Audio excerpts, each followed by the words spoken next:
Breaking news చూస్తున్నాం. పొట్టి శ్రీరాములు నెల్లూరు జిల్లా సర్వేపల్లి నియోజకవర్గం అక్కంపేటలో జరిగిన మహాత్మా గాంధీ జాతీయ గ్రామీణ ఉపాధి హామీ చట్ట పరిరక్షణ యాత్ర సందర్భంగా ఏపీసీసీ అధ్యక్షురాలు వైఎస్ షర్మిల కీలక వ్యాఖ్యలు చేశారు.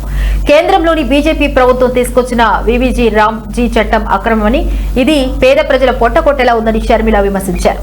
ఈ చట్టం వల్ల ఉపాధి హామీ పథకం మనుగడకే ముప్పు వాటిల్లుతుందని ఆమె ఆందోళన వ్యక్తం చేశారు.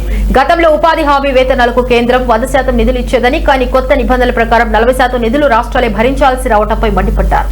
ఇప్పటికే అప్పుల్లో ఉన్నటువంటి ఆంధ్రప్రదేశ్ ఈ భారాన్ని మోయలేదని స్పష్టం చేశారు.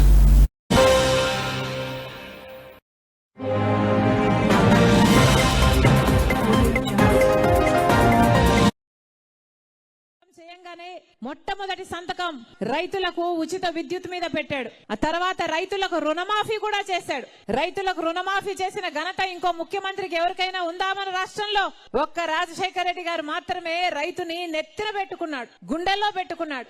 రైతుకు ఏ కష్టం వచ్చినా, గిట్టుబాటు ధర కావాలన్నా, మద్దతు ధర కావాలన్నా, విత్తనాల ధరలు తగ్గించాలన్నా, ఎరువుల ధరలు తగ్గించాలన్నా, లేకపోతే రైతుకు ఏ కష్టం వచ్చినా, సబ్సిడీ అయినా, డ్రిప్ అయినా, ఏ కష్టం వస్తే ఆ కష్టంలో రైతుకు అండగా నిలబడ్డవాడు రాజశేఖర రెడ్డి గారు.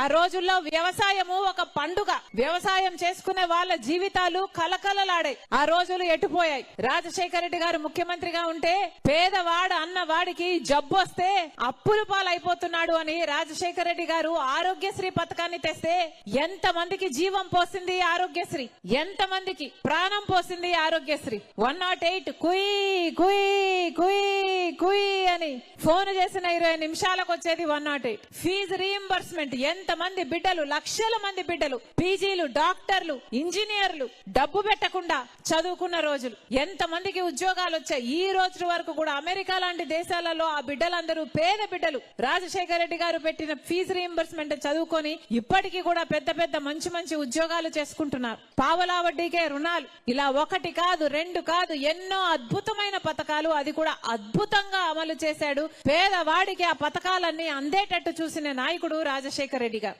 అలాంటి ఒక పథకమే రాజశేఖర రెడ్డి గారు ముఖ్యమంత్రిగా ఉండగా ప్రధానమంత్రిగా కాంగ్రెస్